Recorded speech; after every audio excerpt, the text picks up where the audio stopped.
법원이 고 김광석 씨의 아내 서혜순 씨가 이상호 기자 등을 상대로 제기한 민사소송에서 총 1억 원의 손해배상을 인정을 했습니다. 고발 뉴스라는 타이틀을 걸고 하는데 피하면 안 되잖아요. 최대한 저희가 정면 돌파하기 위한 장치이기도 합니다. 고발 마트 함께 해주시면 정말 감사하겠습니다.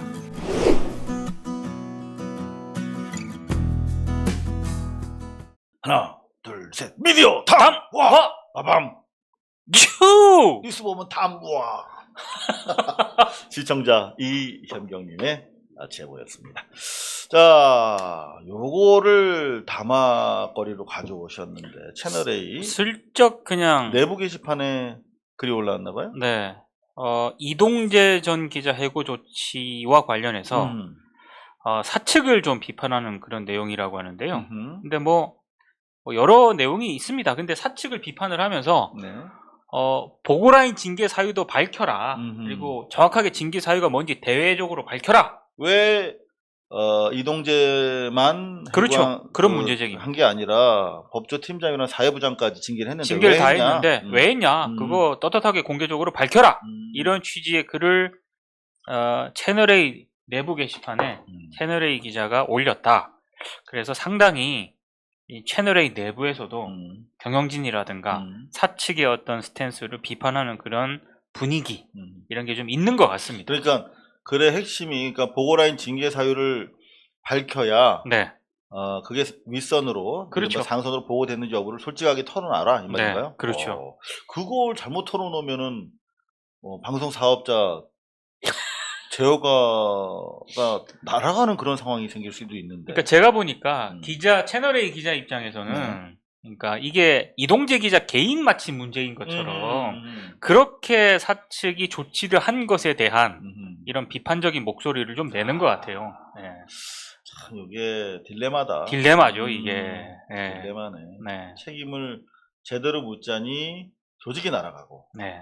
안 그러자니 개인이 너무나 또 된통 다 뒤집어 쓰는 것 같고. 그러니까 징계 사유를 외부로 밝혀서 이런 이유 때문에 기자 해고하고 위에 보고라인 징계 때렸다. 근데 징계도 사실은 그 통상적으로 생각하는 거에 비해서는 굉장히 세지 않습니까? 정직 6개월 뭐 이런 거는 해고에 준하는 그런 조치인데. 그렇죠. 준 해고죠. 네. 근데 그 정도 징계를 하면서 왜 징계 사유를 대외적으로 못 밝히냐. 뭐 이런 건데. 채널A 기자들도 제가 보기에 네. 상당히 뭔가 경영진에 대해서 지금 사측의 조치에 대해서 불만이 좀 가득 쌓이고 있는 것 같은 그런 분위기입니다. 채널A 압수수색 결과 혹시 나왔나요? 압수수색 결과는 아직 기사를 제가 못 본 것 같습니다. 압수수색 어제 이틀째 요거는 과거 기사네. 과거 기사입니다. 과거 기사. 네, 지금 압수수색을 정확하게 뭐 결과는 안 나오고 있어요. 네네. 그 뒤로 그 정확한 결과라든가 뭐 어떤 보도 이런 것도 지금 후속 보도는 없는 상황입니다. 네. 자, 일단 압수수색을 어제 시도는 한 것 같은데 정확한 그 이후 속보는 안 나오고 있어요. 압수수색을 했다면은 기본적으로 지난번에는 이동재 관련된 핸드폰을 건네받았다라고 했으니까 이번에는 방금 말씀하신 것처럼 법조팀장과 사회부장 그리고 그 넘어선 그 보고 내용들 정보 보고 이런 것들을 향해서 아마 회사 서버를 압수하지 않았을까 그런 제가 추측을 하고 있거든요. 관련해서는 제가 확인되는 대로 여러분들 추가로 보고해 드리도록 하겠습니다. 미디어 담화. 요거 어제 큰 게 하나 있었어요. 저는 이거를 그 나중에 뭐 TV 뉴스 반니에서도 잠깐 언급을 할 건데 어제 한상혁 방통위원장 후보자 인사청문회가 있었거든요. 근데 여러 얘기가 나왔는데 상당히 방송사 입장에서는 충분히 리포트로 다룰 만한 그런 내용들이 나왔거든요. 그렇죠. 네. 근데 방송사에서는 한상혁 그 방통위원장 후보자 인사청문회 리포트가 없습니다. 하나도요? 없었어. 아니 이게 뭔가 이게 대체 지금 댓글에 보면 압수수색 오보라고 서울의 소리 황 기자가 가서 확인했는데 없었다. 사실 그 뉴스 원 외에 그 관련된 속보가 계속 안 나오고 있어요. 아. 내용도 어제 안 뜨고 제목만 달랑 있었거든요. 네. 오보일 가능성이 있네요. 확인되는 대로 보고해드리겠습니다. 자, 언론사 특히 그 어제 이 방통위원장 관련해서는 지금 TV조선이나 채널에 문제가 걸려 있잖아요. 네. 유보적으로 그렇죠. 제어가를 했기 때문에 네. 언제라도 이게 지금 제어가가 철회될 수 있는 상황이라서 네. 관심을 모았는데 관련한 동업자라 그런가 아예 그냥 보도를 안 한 건가요? 그리고 뭐 미래통합당 의원들을 중심으로 그 지난 4월에 TV조선 채널A 그 재승인 조건부 재승인 결과를 낼 때 심사 과정 자체가 편파적이었다. 이렇게 이제 공격을 한 겁니다. 근데 사실은 그런 부분에 대해서는 이미 그 조건부 제어가를 할 때부터 시민사회단체라든가 이런 쪽에서는 그거 자체가 특혜다. 봐줬잖아. 봐주기다. 결과적으로, 예. 이런 비판이 제기가 됐는데 솔직히 이거는 다룰 만한 그런 내용이거든요. 정치적인 어떤 그런 공세 이런 부분에 대해서도. 근데 조용히 넘어갑니다. 심지어 이런 얘기까지 했는데 방통위원장이 TV조선 채널A를 안 좋아하는 것 같다라는 저로서는 그냥 생뚱맞은 얘기를 국회의원이 했는데 이런 리포트를 찾기가 어렵습니다. 네, 조용히 넘어가겠습니다. 요거는 또 뭡니까? MBN이 네. 그 이른바 그 코로나19 확산 국면에서 이태원 클럽 있지 않습니까? 네. 이거 이제 게이 클럽. 이걸 공개를 했어요. 근데 이제 상당히 성소수자에 대한 혐오와 차별을 조장할 우려가 있다면서 당시에도 논란이 제기가 됐었는데 방통심의위가 결국에는 법정 제재인 주의 결정을 내렸는데 사실 저는 이거는 뭐 예상했던 그런 결론이고요. 제가 여기서 놀라운 것은 뭘 놀랐습니까? 뭘 봤습니까? 그 뒤에 네. 채널 J라는 곳이 있습니다. 채널 J? 채널 J라는 어떤 그런 방송사가 있나 봅니다. 전 처음 알았는데. 방통심의가 일본 영화를 방영한 채널 J. 요거는 무슨 PP인가 보다. 그런가 봅니다. 그런데 아무리 잘 모르는 그런 그 채널이라 하더라도 여기 보면 성청소년들도 접근 가능한 채널에서 네. 이런 그 선정적이고 과학적인 성애 장면이 담긴 일본 영화를 방송했다고 합니다. 아무리 그렇다 하더라도 이런 기본적인 룰 자체는 좀 지키는 그런 채널이 돼야 되는데, 야, 이거 과징금 1,000,000원. 요거는 길게 얘기하면 광고가 됩니다. 그래서 깜짝 놀랐습니다. 그래서 접겠습니다. 네. 자, 요 담화는 무슨 담화입니까? 요거 이제 네이버가 네. 보통 그 저희가 모바일 뉴스 검색을 할 때 여기 지금은 요렇게 돼 있습니다. 딱 검색을 하지 않습니까? 네. 그러면은 제목 이렇게 해가지고 네. 몇 시간 전에 뜬 기사다. 언론사가 조그맣게 나오죠. 조그맣게 나옵니다. 네. 근데 그 눈 나쁜 사람은 잘 안 보여. 그러니까 네. 이런 거는 이제 언론사가 안 보입니다. 잘. 네. 그냥 제목 보고 들어가는 거죠. 그런데 요렇게 바뀐다는 겁니다. 언론사, 어떤 언론사라고 하는 거를 더 강조를 하는 거죠. 야, 그러면 요거 조선일보 기사 보고 낚일 우려가 많이 줄을겠네요. 그러니까 저희 고발 뉴스 비평을 보시는 분들은 네네. 딱 검색을 했다. 뭐 조중동 이러면 이제 제낄 가능성이 많은 거죠. 야, 사실은 모르고 낚이는 경우가 많습니다. 그렇습니다. 근데 이제 워낙에 이제 우리 국민들이 이제 뛰어나시기 때문에 네. 제목만 봐도 좀 대충은 아십니다. 그렇습니다. 제목 뽑는 거 보면 갑자기 뭐 연대 얘기하면서 조국도 네. 뭐 이런 거 네네. 괜히 뭐 제목만 봐도 무슨 뭐 박원순 얘기하다 갑자기 간첩단 사건 네네. 조선일보구나. 네. 제목만 보고 고르는 능력이 키워졌는데 이제는 언론사 이렇게 바로 뜨는군요. 네. 만시 지탄입니다. 이거 계속 요구를 해왔었거든요. 근데 이제 좀 네이버 쪽에서 뒤늦게 조치를 취하는 것 같습니다. 네, 어제 제가 이제 이재명 지사 네. 승소 이후에 본격적으로 갈라치기가 시작될 것이다, 경계해야 된다, 그런 말씀을 좀 드렸는데 네.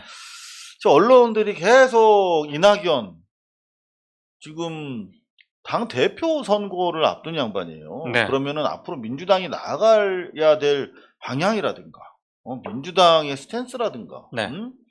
뭐 그런 걸 물어봐야죠. 네. 정 물어보고 싶으면 후보를 물어보고 싶으면 김부겸 어떻게 생각하냐? 네. 너에게 김주민이란 이런 거 물어보면 되잖아요. 근데 이낙연한테 왜 자꾸 이재명이란 이런 거 물어봅니까? 지금 이재명 경기지사는 어디 나가지도 않는데 음. 김부겸 전 의원이 당대표 지금 출마 선언을 하셨죠. 했잖아요. 네네. 어제 이제 등록도 하고 네. 김부겸 전 의원이 사라졌습니다. 그러니까 김부겸 기사를 좀 쓰란 말이에요. 김부겸 의원이 지금 당을 어떻게 쇄신을 할 것인지, 네. 어떻게 현장성을 강화할 것인지 그런 걸 써야지. 네. 하도 물어보니까 이제 가난한 농부의 아들로 태어났다고 얘기를 한 거 자기는 흙수저라고. 네. 이낙연에 대해서 어떻게 생각하냐고 물어보니까 하지 않으려다가 한마디 했어요. 네. 근데 난 그 싸움 붙을 줄 알았어. 그러니까 이낙연 의원 입장에서는 기분 나쁘지. 흙수저 아닌 사람이 옛날에 어디 있었어? 이건희 일가 빼고. 웬만하면 다 흙수저잖아. 그렇죠. 그냥 가난한 가운데 공부를 열심히 해서 서울대 간 거다 자기는. 네. 무슨 내가 처음부터 공수는 당연히 이렇게 나오죠. 그러니까 싸움을 이렇게 붙이더라도 사실은 말리면 안 되는데 기본적으로 기자들은 당할 수가 없습니다. 저도 기자질을 해먹고 있지만 네. 절대 기자를 신뢰하지 않습니다. 안 한다고 분명히 안 하겠다고 그러다가 마지막에 또 탁 물어봅니다. 응? 너에게 이상호란? 딱 이렇게 물어봐. 그럼 민동기가 아무리 좋게 얘기하려고 그래도 그분은 뭐 저보다 얼굴도 작으시고요. 막 그러면 얼굴 가지고 또 공격했다. 뭐 이런 식으로 얼마든지 단어 하나만 주면은 싸움 붙일 수 있습니다. KFC. 좀 기분 나쁜데? 요렇게 대답을 하면 KFC 나를 지금 지칭한 거 아니야? 나를 왜 얘기하냐고. 이렇게 되는 거죠. 그렇죠.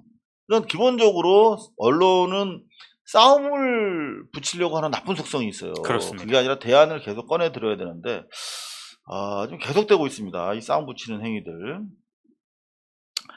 사실 이제 SBS가 이제 재산세 인상 관련해서 네. 1주택자도 인상된다고 그 대상이 58만 가구나 된다 무려. 네. 그래서 쭉 기사를 봤어요 제가. 네네네. 그랬더니 이분 같은 경우에 13%가 올랐대. 공시가격이 13% 올랐으면은 이게 한 1억 막 엄청나게 번 거예요. 근데 재산세가 50만 원이었는데 60만 원으로 올랐대. 네. 그러면 집값은 막 1억 올라도 되고 이게 세금은 한 10억이 아니라 10만 원 올랐는데 이렇게 기사를 엄청나게 썼어요. 마치 뭐 세금 폭탄처럼. SBS 보다가 실거주 1주택자도 재산세 인상. 근데 저 정도 그 주택 가격이 상승했으면 10만 원 세금 내는 게 그건 사회적 문제가 됩니까? 그러니까요. 이게 실가구 1주택자는 확실히 좀 보호해야 되는 부분은 맞지요. 네. 맞지만 기본적으로 집값이 뭐 몇 억이 올랐어 어떻게 됐든 간에. 네. 그러면은 그냥 놔둬야지. 이걸 가지고 뭐 어떻게 더 인상하라고 오히려 거꾸로 기사를 쓴 건가? 참 그런 게 많습니다 지금. 그런가 하면은 지금 이인영 통일부 장관 계속 지금 통일과 관련된 비전을 계속 내놓고 있어요. 이를테면은 출근길에 기자들한테 대동박물, 백두산, 천지수 이런 것과 남한의 물자를 이렇게 교환하거나 뭐 그런 가능한 다양한 상상력을 현실화하겠다 말이야. 이런 이니셔티브, 드리밍 뭐 이런 거를 지금 막 계속 발제를 하고 있는데 계속 이거 뭐 어제는 뭐 그 아들 맥주 얘기 나오더니 부인이 일하고 있는 재단에다가 서울시가 2억 원을 줬대. 그래서 이거 2억 원은 부당하게 받았나? 이 기사를 또 읽어봤어요. 그랬더니 이 재단에서 각종 사업 명목으로 국고 지원금을 받은 거야. 그러면 이런 거 받으면 안 되나? 이게 이를테면 받는 과정에서 뭐 부당하게 로비를 했다든가 그 지원금을 착복을 했다든가 잘못 썼다든가 그런 걸 가지고 의혹을 제기하는 거지. 구태여해야 된다면. 네. 근데 그냥 돈 받았다 라고 이렇게 막 던지는 거예요. 근데 이런 거를 막 단독이라는 이름으로 조중동에서 써줘.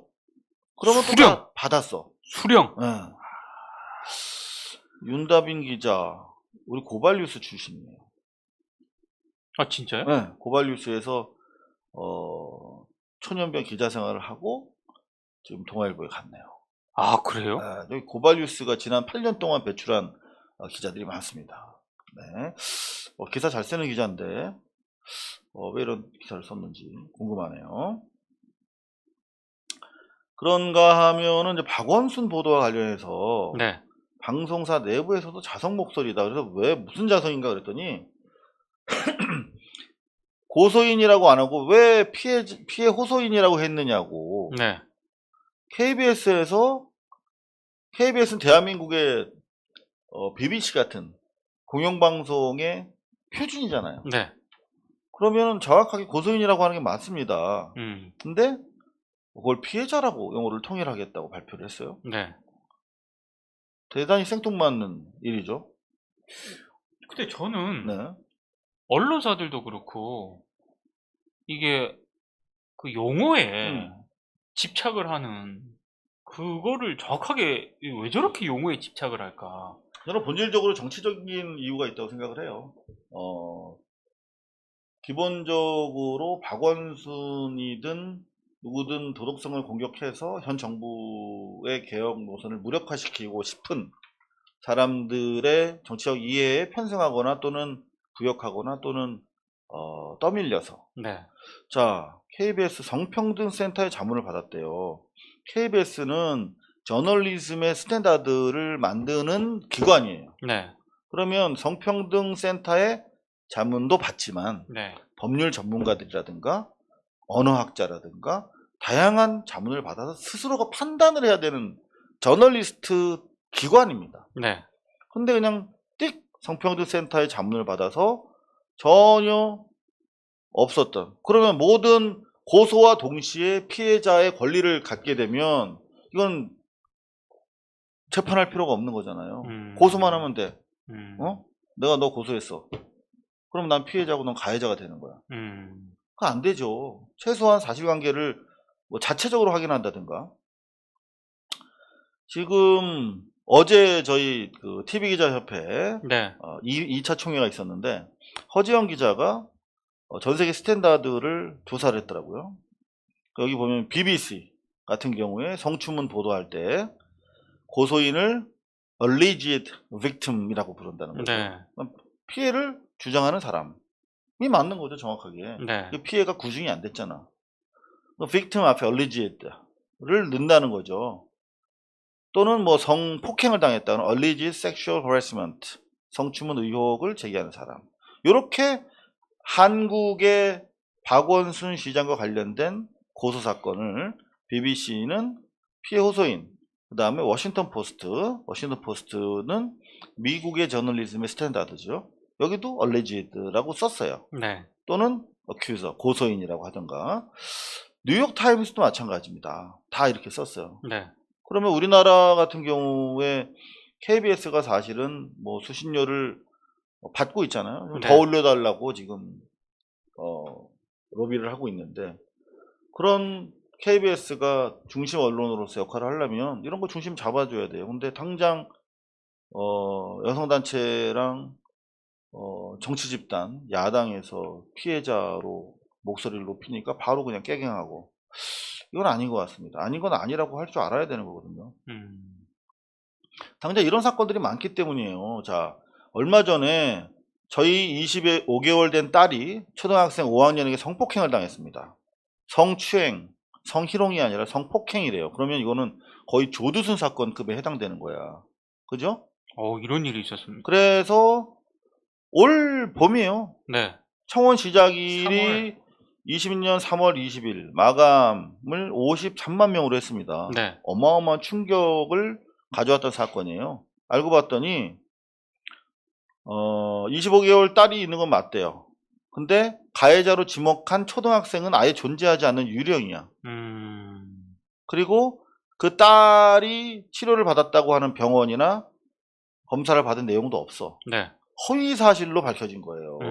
해당 청원이. 그래서 결국은 그 가짜 청원한 30다 입건됐습니다. 마찬가지 논리라면 이것도 가해자고 피해자인 거죠. 근데 이런 경우가 있기 때문에 최소한의 공권력을 동원한 조사 과정을 거치고 나아가서 사법기관에서 재판을 받는 거잖아요. 네. 그러니까 조심해야 되는 거죠. 그러니까 박원순 시장이 살아있는지 죽었는지 모를 때는 사망했을 가능성이 대단히 높다 하더라도 절대 죽었다고 얘기하면 안 되는 것처럼 그렇죠. 사실관계에 입각해서 발언을 하는 문명사회를 우리가 힘겹게 이뤘으면 문명적으로 살아야 되겠다 하는 생각을 하는데 KBS는 안 그런 것 같습니다. 그런가 하면 문 대통령한테 신발 던진 50대 남성을 태극기 우파들이 신발 열사로 추앙하고 있대요. 미치겠다. 뭐 그러거나 말거나. 근데 이 연합뉴스 보도에 따르면 네. 그 신발 열사 정창옥 씨가 재미있는 팩트가 하나 있어요. 안산에서 가출 청소년들을 돌보고 있대요. 그래요? 네. 저 안산 땅 20만 평 있거든요. 헐. 네, 처음 공개하는 겁니다. 네. 네. 어떻게 생각하세요? 왜 말을 못해? 뭐라고 받아줘야지. 아니. 농담이야. 안산 땅이 20만 평이 있다고. 사고 싶은데. 아, 참. 안산 얘기 나올 때마다 제가 가끔 써먹는 농담인데. 네. 안산 땅이. 네, 안산 땅이 20만 평. 네. 하여튼 안산에서 죄송합니다. 무리를 네. 붙여서 가출 청소년을 돌보고 있대. 근데 이 신발 열사 봤더니 95년 당시 연극 배우를 할 때 지도하던 고등학생, 여학생을 성폭행한 혐의로 구속된 전력이 있대요. 근데 가출 청소년을 돌보고 있어. 이런 내용은 보도를 잘 안 하더라고. 신발 열사라고 그냥 영웅치만 하고. 이분은 뭐 하는 분일까요? 아들이 야당하고 있고. 야당을 하고 있어요? 아들이 지난번에 어디 미통당인가? 우리 정의당인가? 우리 민정당인가? 우리 공화당. 나왔어. 그리고 북한 인권단체 남북 함께 국민연합 공동대표로 활동을 했대요. 이 정창옥 씨의 아들이 우리 당이야. 정창옥. 우리 공화당. 치면 나올걸요, 여기. 정창욱 씨 아들이 우리공화당 비례대표 정우혁 씨라고. 그래서 우리공화당에서 아주 정치적으로 이번 신발 투척 사건을 잘 활용을 하고 있죠. 자, 미디어 담화 지금까지 살펴드렸습니다. 고발뉴스는 여러분의 자발적 후원에 힘입어 운영되는 대한매체입니다. 자본과 외압에 흔들리지 않는 언론으로 키워주십시오. 후원 신청은 지금 고발뉴스닷컴에서 접수 중입니다. 여러분의 많은 참여를 부탁드립니다. 감사합니다.